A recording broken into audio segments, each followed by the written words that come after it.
Plan பண்றீங்களா? உங்களுக்கு பிடிச்ச மாதிரி டூர் போகணும்னா டூரான் தான் ஒரே ஆப்ஷன். ஸ்ரீகுமரன் தங்க மாளிகையின் 46வது ஷோரூம் இப்பொழுது கோபிச்செட்டிப்பாளையத்தில். ஒரு டைமில் வந்து ஃபுல் பாக்ஸ் ஆஃபீஸே ரஜினி சாரும் கமல் சாரும் ரூல் பண்ணிருந்தாங்க. கண்டிப்பாக ட்ரெண்ட் மாறுது, நிறைய ஆக்டர்ஸ் வராங்க. பட் இருந்தாலும் இப்போ வந்து ரஜினி சார் வந்து ஜெயிலரில் பிடிக்கிறாங்க, ஒரு பக்கம் கமல் சார் வந்து விக்ரம்ல பிடிக்கிறாங்க. அதுதான் சொன்னேன். இந்த பாக்ஸ் ஆஃபீஸ் லெஜெண்ட்ஸ் எப்படி பார்க்குறீங்க? நான் தான் சார் என்ன கேட்டாங்க, ஏன் சார் இன்னும் ஐ எம் 73 இயர்ஸில் நீங்கள் என்ன சார் திடீர்னு 6 படம் 7 படம்ன்றீங்க? இப்போ நான் அமெரிக்கா போயிட்டுருக்கேன். அமெரிக்கா போயிட்டு வந்த அன்றைக்கே எனக்கு ஷூட்டிங் இருக்குது. அந்த மாதிரி நான் சொன்னேன், யோ நான் பண்ணுறதே பெருசாக சொல்கிறீங்களே, என்னோட நடித்த 2 கிழவனுங்க இருக்கானுங்க, கமல்னு ஒரு கிழவை, ரஜினிகாந்த் ஒரு கலை, இன்னும் அவங்கள இன்னும் ஸ்டாண்டர்டை வச்சு தான் சினிமா உலகமே பேசுறது. Age is no bar. Clint Eastwood is now nearing 90, but the top director is still acting. உனக்குள்ள அந்த ஸ்பார்க் இருக்கிற வரைக்கும் உன்னுடைய வெளிச்சம் வெளியில் தெரிஞ்சுக்கிட்டே இருக்கும். அதுதான். அதை நீ கிவ் அப் பண்ணிட்டீங்கன்னு வச்சுங்கப்பா, என்னப்பா இனிமேல் ஆச்சியா வயசுன்னு நினைக்க ஆரம்பிச்சா ஃபினிஷ்டு. அது அவங்க 2 பேரும் நினச்சதே கிடையாது. இன்னும் அவங்களுக்குள்ள ஒரு ஹெல்த்தி போயிட்டே தான் இருக்கு. நீ விக்ரம்ல அடிச்சியா, நான் பாரு ஜெயிலர்ல அப்படிதான் இருக்கு.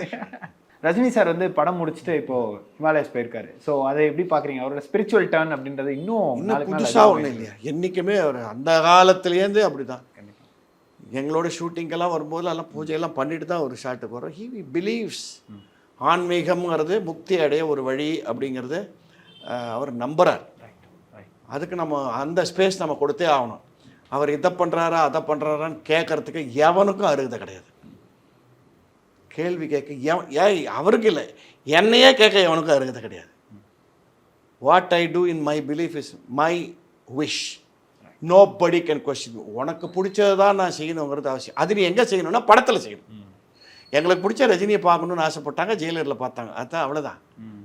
அவர் ஏன் ஆன்மீகத்தில் போகிறார், அவர் ஏன் இங்கே போகிறாரு, இதெல்லாம் பைத்தியக்காரத்தனமான தேவையில்லாத மடத்தனமான கேள்விகள். It is his life, his personal wish. இப்போ நான் இன்றைக்கி நீங்கள் வந்தீங்க, இன்டர்வியூ கொடுத்தேன், ஓகே, இன்றைக்கி இன்டர்வியூ கிடையாது போடான்னு சொன்னால் that is my wish. That and இன்னும் அண்ட் மோரோவர் இதாவது தொழில் சம்மந்தப்பட்டது நான் அப்படி சொல்லக்கூடாது, ஏன்னா தர்மம் இல்லை தொழிலுக்கு.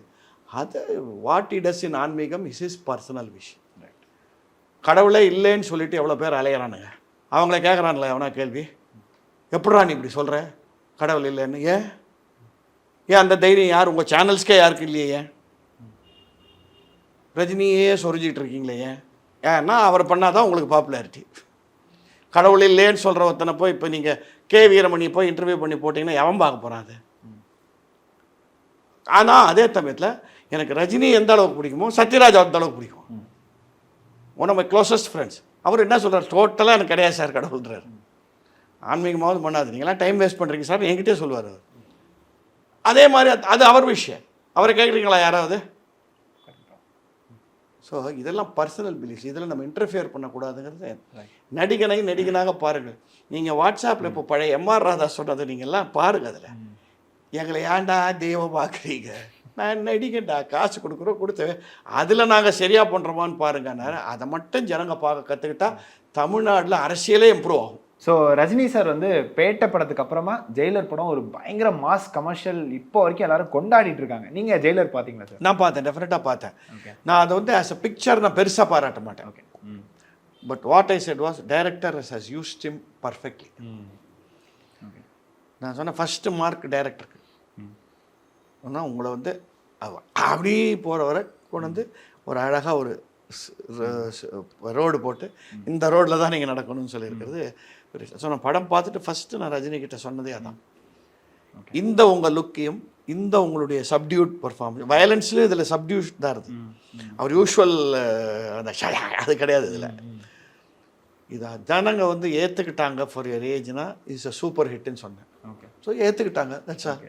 ஸோ கண்டிப்பாக பேட்ட படத்தில் நீங்கள் ஒரு சின்ன ரோல் பண்ணியிருப்பீங்க. அது வந்து பேட்ட படத்தில் ஃபர்கெட்டபிள் ரோல். அதாவது அங்கே ஸ்பேஸ் கம்மியாக இருந்தாலும் பர்ஃபார்ம் பண்ணலான்னு ஸ்பேஸே எல்லாம் பண்ணிட்டாங்க. அது வந்து அது நம்ம ப்ளேம் பண்ண முடியாது. பிகாஸ் ஃபைனலாக decision is the director. Probably என்னோட அங்கே சீன்ஸ் தேவைப்படாமல் நான் 2-3 சீன் ரஜினியோடய சீன் பண்ணியிருக்கேன். அதில் அது வரவே இல்லை படத்தில். ரஜினி கேட்டாராம், இன்னும் என்னோட அவர் பண்ணார், அது என்னாச்சு சீன் அப்படின்னு. Sometimes it happens. Okay, you கா த ஃப்ளோ ஆஃப் த பிக்சர்னு வரும்போது எல்லா மொத்தமாக வச்சு பார்க்கும்போது எது நல்லதோ அதுக்காக அதை கட் பண்ணியிருப்பாங்க. ஸோ பேட்டை எக்ஸ்பீரியன்ஸ் நல்லா இருந்த எக்ஸ்பீரியன்ஸ். பிகாஸ் கார்த்திக் சுப்பராஜும் ரொம்ப இன்டெலிஜென்ட் டேரக்டர். ஓகே.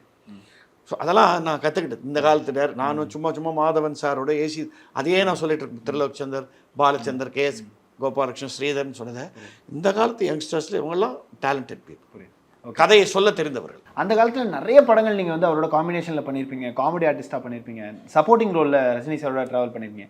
ஸோ அந்த ட்ரெண்ட்லேருந்து சப்போர்ட்டிங் கேரக்டர், காமெடி கேரக்டர் அப்படின்றத பார்த்துட்டு இப்போது இந்த சப்போர்ட்டிங் கேரக்டர் அப்படின்னு உங்களை வந்து அப்ரோச் பண்ணும்போது எப்படி டிஃப்ரெண்ட்டாக இருக்குது சார்? எவ்வளோ டிஃப்ரெண்ட்டாக இருக்குது அப்ரோச்? எந்த படத்துக்கு சொல்கிறீங்க? நிறைய திரைப்படங்களில் நீங்கள் ரஜினி சார் இப்போ நான் ரஜினியோட ஜாஸ்தி பண்ணலையே, ரொம்ப நாளாச்சு.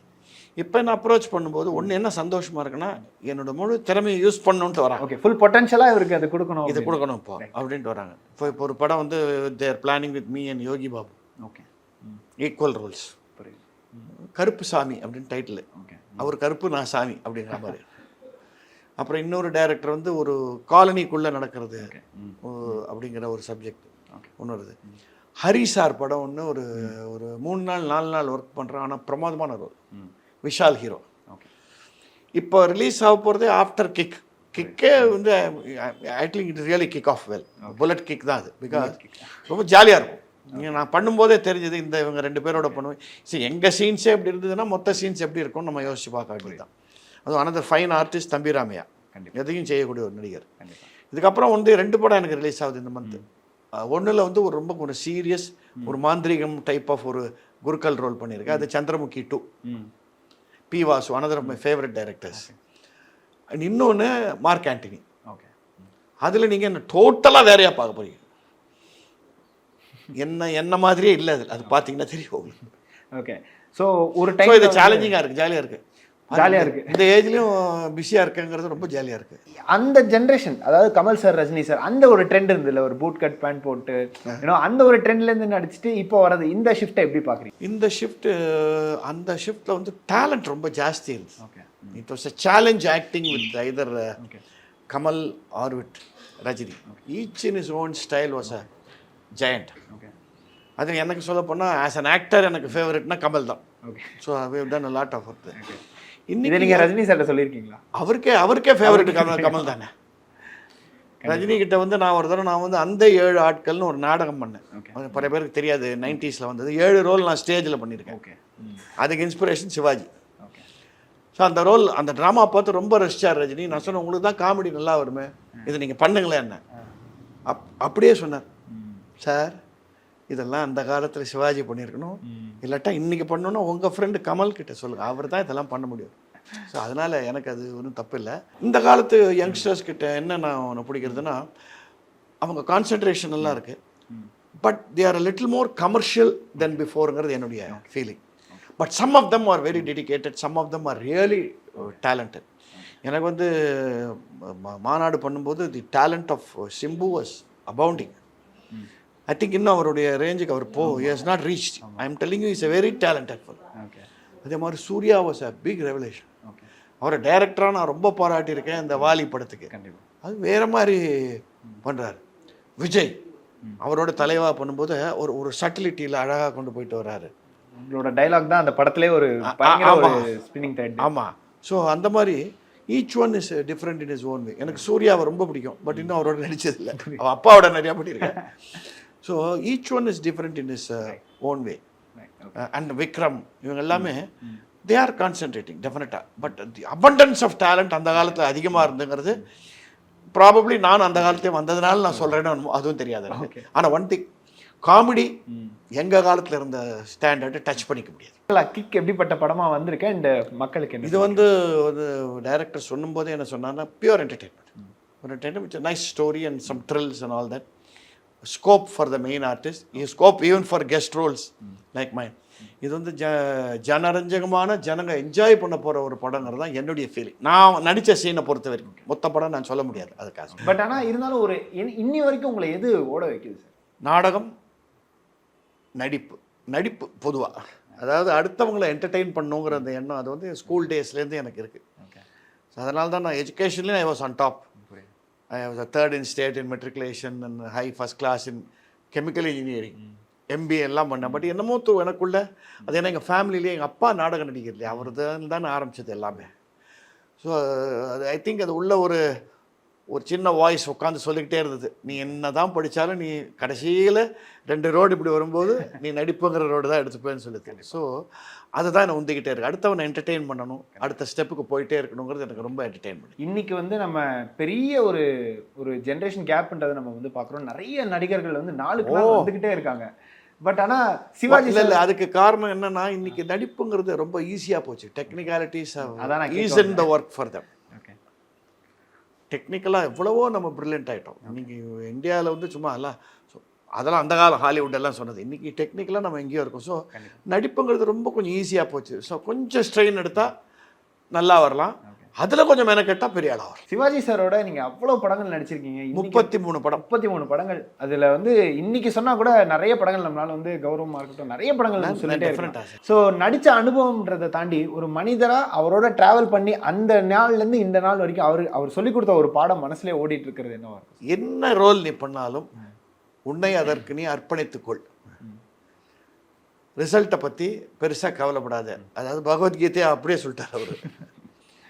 உனக்கு இந்த ரோல் கொடுத்துருக்கானா நீ அதை பண்ணு, அதுக்கு என்ன முழுமையாக நீ ஒத்துழைக்க முடியுமோ பண்ணு. நல்லா இருக்கா இல்லையாங்கிறத 2 பேர் டிசைட் பண்ணுவாங்க. டைரக்டர் டிசைட் பண்ணுவார், இன்னொன்று கடைசியில் ஆடியன்ஸ் டிசைட் பண்ணுவாங்க. சரி நீ பண்ணும்போது இது சரியாக வராதெல்லாம் நினைக்காது. அவர் பண்ணக்கிட்ட 200 ஆட் மூவிஸில் அவர் வந்து அவரோட எஃபர்ட் கம்மியாக கொடுத்தாருங்கிறதே கிடையாது. அதனால உன் எஃபர்ட்டை கொடு. அந்த எஃபர்ட் எப்படி கொடுன்னு சொல்லுவார்னா, நம்மளை வந்து நடிங்கிற ஒரு ஹோட்டல் மாதிரின்னு சொல்லுவார். ஏன்னா ஆடியன்ஸு கஸ்டமர். சர்க்கரை ஜாஸ்தியாக காஃபி வேணும்னா சர்க்கரை ஜாஸ்தியாக கொடு, சர்க்கரை கம்மியாக வேணும்னா சர்க்கரை கம்மியாக கொடு, வெறும் டிகாக்ஷன்னா வெறும் டிகாக்ஷன் கொடு, வெறும் பால்னா பால் மட்டும் கொடு. நீ வந்து அதுக்கு வளைஞ்சு கொடுத்து டைரக்டருக்கும் ஆடியன்ஸுக்கு வளைஞ்சு கொடுக்குற ஒரு கருவியாக தான் இருக்கணும். ஸோ இட் இஸ் வெரி இது கரெக்ட் தானே? கண்டிப்பாக நம்ம அவங்க என்ன கேட்குறாங்களோ அதை கொடுறா, நீ நினைக்கிறதான் சரின்னு சொல்லி பண்ணாதேன்னு. உங்களுக்கு இப்போ வரைக்கும் எனக்கு இந்த ரோல் பண்ணணும் அப்படின்னு ஒரு கோல் அப்படின்னா அது என்ன இருக்கும் சார்? அந்த மாதிரி நான் பெருசாக வச்சுக்கிறதில்ல. வரைச்ச ஒரு ரோல் வந்ததுன்னா அது பிரமாதமாக பண்ணணும்னு ஒரு ஆசை வந்தோம். பட் எனக்கு வந்து சிவாஜி சார் பண்ண ரோலில் வந்து எனக்கு மறுபடியும் அதை பண்ணணும்னு ஆசை வந்தது வியட்நாம் வீடு. பட் அது அவர் இருந்த வரைக்கும் பண்ண முடியல. அவர் காலமான பிறகு அவருக்கு அது ஒரு காணிக்கையாக என்னால் அதை மேடையில் பண்ண முடிஞ்சுதுங்கிறது எனக்கு பெரிய விஷயம். அது மட்டும் இல்லை, திருப்பி நாங்கள் 2 பேரும் சேர்ந்து பண்ண பரீட்சைக்கு நேரமாச்சு படத்தில் அவர் காலமான பிறகு அவர் ரோலை நாம் பண்ணி என் ரோலை இன்னொரு பையன் பண்ணாங்கிறது நாங்கள் மேடையில் பண்ணது எனக்கு ரொம்ப ரொம்ப சந்தோஷமாக இருந்த விஷயம். அண்டு சமீபத்தில் எனக்கு வந்து நான் மேடையில் ரொம்ப பெரிய பேர் வாங்கின ஒரு நாடகம் சாருகேசிங்க. நான் நிறைய கேள்விப்பட்டிருக்கேன், யூடியூப்பில் நிறைய பறந்துருக்கு. அதை அதுக்கு எனக்கு இன்ஸ்பிரேஷனாக இருந்தது அமிதாப் பச்சன். அவரோட பிளாக் படம் பார்த்து ஆஹா இப்படி ஒரு ரோல் பண்ண மாட்டோமா அப்படின்னு சினிமாகரமாக நினைக்கல. எப்போவாவது ஒரு அந்த மாதிரி ஒரு வாய்ப்பு இந்த நாடகத்தில் கிடச்சிது. மற்றபடி நான் வந்து அவர் சொல்லிக் கொடுத்தது தான் என்னுடைய முழு 100% கொடுப்பேன் எந்த ரோலாக இருந்தாலும். இப்போ நம்ம பேசிட்டு இருக்கிற இந்த படம் கிக்லேயே கூட பார்த்தீங்கன்னா 2 சீன் தான். அந்த டைரக்டரே பார்த்து எனக்கு ஃபோன் பண்ணிட்டு சொன்னார், நீங்கள் 2 சீன் வந்தாலும் சார் யூ ஆர் ஸ்கோரிங் அப்படின்னாரு. அதுதான் முக்கியம் சார். ஆனால் இவ்வளோ வருஷம் கலை பயணத்தில் கண்டிப்பாக நிறைய படங்கள் உங்களுக்கு பெரிய நேம் கொடுத்துருந்தாலும் இந்த ஜென்ரேஷனோட கேப்லேயே நீங்கள் வந்து ஓடிட்டு இருக்கீங்க சார். அதுதான் எனக்கு ரொம்ப எல்லாருக்குமே ரொம்ப வியப்பாக இருக்குது. மாநாடாக இருக்கட்டும், அதானே நான் சொல்கிறேன். இப்போ என்ன சொல்கிறாங்க, சர்க்கரையில் கொஞ்சம் காஃபியை கம்மி பண்ணுன்றாங்க. கம்மி பண்ணி கொடுத்துடலாம். சில பேர் வந்து டிகாக்ஷனே வேணாம், பாலே வேணாம், டிகாக்ஷன் மட்டும் கொடுக்குறாங்க. டிகாக்ஷனை கொடு. நீங்கள் டைரக்டருக்கு ஏற்ற மாதிரி தான் சார் இருக்கணும். நடிகர்னு வந்து நான் எப்போதுமே சொல்லுவேன் sir, the captain of the ship director அப்படின்னு ஒத்துக்கிட்டு நம்ம ப்ரொசீட் பண்ணாதான் இந்த ஃபிலிம் இண்டஸ்ட்ரி ரொம்ப நாள் தாகும். சார், மாநாடு படத்தில் உங்களோட கேரக்டர் வந்து ஒரு ரொம்ப முக்கியமான ஒரு ப்ராமினென்ட்டான ரோலாக இருந்தது. ஸோ கண்டிப்பாக நிறைய இன்புட்ஸ் என்ன மாதிரி கொடுத்தாங்க, அந்த படத்தோட அவுட்கம் வந்து பயங்கரமா இருந்தது. பெருசாக எனக்கு இன்புட்ஸ் எல்லாம் வரவே இல்லை. எனக்கு செலக்டட் பை சுரேஷ் காமாட்சி. அவர் எனக்கு ரொம்ப நாள் ஃப்ரெண்டு. அதனால் சொன்னார், இப்படி ஒரு ரோல் இருக்குது, என் மனசில் நீங்கள் தான் முடிவு பண்ணிட்டேன். ப்ரொடக்ஷன் சைட்லலாம் கூட கொஞ்சம் யோசித்தாங்க. பட் நான் தான் முடிவு பண்ணி டைரக்டர்கிட்ட சொன்ன உடனே வெங்கட் பிரபு சார் எஸ். ஏன்னா அதில் வந்து வெறும் வில்லனி மட்டும் வரக்கூடாது, ஒரு அப்படியே ஒரு பின்னாடி ஓடிட்டுருக்கிற ஒரு இழை மாதிரி ஓடிட்டுருக்கிற ஒரு காமெடியும் வரணும், உங்களுக்கு அது பர்ஃபெக்டாக இருக்கும் அப்படின்னு சொல்லி எனக்கு ஜஸ்ட் ஃபோனில் வெங்கட் பிரபு இந்த ஐடியா சொன்னார். அவர் he was very confident. Sir மற்றதில் நேரில் பார்த்துக்கலாம் சார், நீங்கள் பண்ணிவிடுவீங்க சார் அப்படின்னு தான் சொன்னார். ஸ்பாட்டில் தான் நாங்கள் உட்காந்து அதை பற்றி பேசி அழகாக பண்ணது. அது ஒரு சில ரோல்ஸுக்கு தான் நீங்கள் ரொம்ப திங்க் பண்ண வேண்டியது.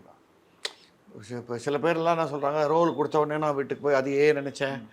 அதெல்லாம் ரொம்ப ஒன்றும் தேவையில்லை. அந்த ரோலை பற்றி நினைக்கணும், இஷ்டத்துக்கு பண்ணக்கூடாது. இதுவும் சிவாஜி சொல்லி கொடுத்தது தான். அந்த கேரக்டர் நீ பண்ணும்போது மற்றது எல்லாத்தையும் மறந்துடும். அந்த ஸ்டார்ட் சொல்லி அவன் கட்டு சொல்கிற வரைக்கும், நான் வந்து அந்த பரந்தாமன்கிற கேரக்டர் நினைக்கிறேன் அதில் இல்லையா, நீ பரந்தாமன் தான். உன்னுடைய ஆசா பாசங்கள், வீட்டில் விட்டு போட்ட சண்டைகள், கடன் தொல்லைகள், இல்லை பணம் வந்ததா, அக்கௌண்ட் எப்படி, அதெல்லாம் எதையுமே மைண்டில் வச்சுக்காது. அந்த ஸ்டார்ட் டு கட் அது எங்களுக்கு ரொம்ப ஈஸி. ஏன்னா நாங்கள்லாம் நாடக நடிகர்கள். ஸோ 2.5 மணி நேரத்துக்கு நாங்கள் அந்த கேரக்டர்லேயே இருப்போம் இல்லையா. ஸோ அந்த கான்சன்ட்ரேஷன் தான். மற்றபடி நான் வந்து இந்த அரசியல்வாதியை பார்த்து இதை பண்ணேன், அந்த அதெல்லாம் நான் ஒன்றும் பண்ணல. ஃபார் எக்ஸாம்பிள் அதில் வந்து திடீர்னு ஸ்பாட்டில் சொன்னேன், சார் நான் ஏதாவது ஒரு மேனரிசம் ஒன்று வச்சுக்கிறேன், இந்த இது ஒன்று பண்ணிக்கிறேன், ரொம்ப நல்லா இருக்கே அது பண்ணுன்னு சொல்லிட்டு அந்த மாதிரி தோணுதா. அதில் மெயின் என்கரேஜ்மெண்ட் எனக்கு மாநாட்டில் வந்தது ஃப்ரம் டைரக்டர் சைட். அவர் ரொம்ப பெரிய ஒரு நகைச்சுவை பிரியர் அண்ட் டெவலப்மெண்ட்டுக்கு ரொம்ப இடம் கொடுத்தவர். என்ன மாதிரி நடிகர்களுக்கு அதெல்லாம் இருந்தால் சந்தோஷமா இருக்கும். இன்னைக்கு தமிழ் சினிமாவில் வந்து இந்த குணச்சித்திர கேரக்டர்ஸ்க்கான ஒரு வெற்றிடமாக பார்க்கப்படுது. நீங்கள் அதை எப்படி பார்க்குறீங்க சார்? குணச்சித்திர கேரக்டர் எல்லாருமே இப்போ குணச்சித்திரம் பண்ணுறாங்களே. இப்போ திருப்பி பாருங்கள், வடிவேலு திருப்பி குணச்சித்திரம் பண்ண ஆரம்பிச்சிட்டாரு.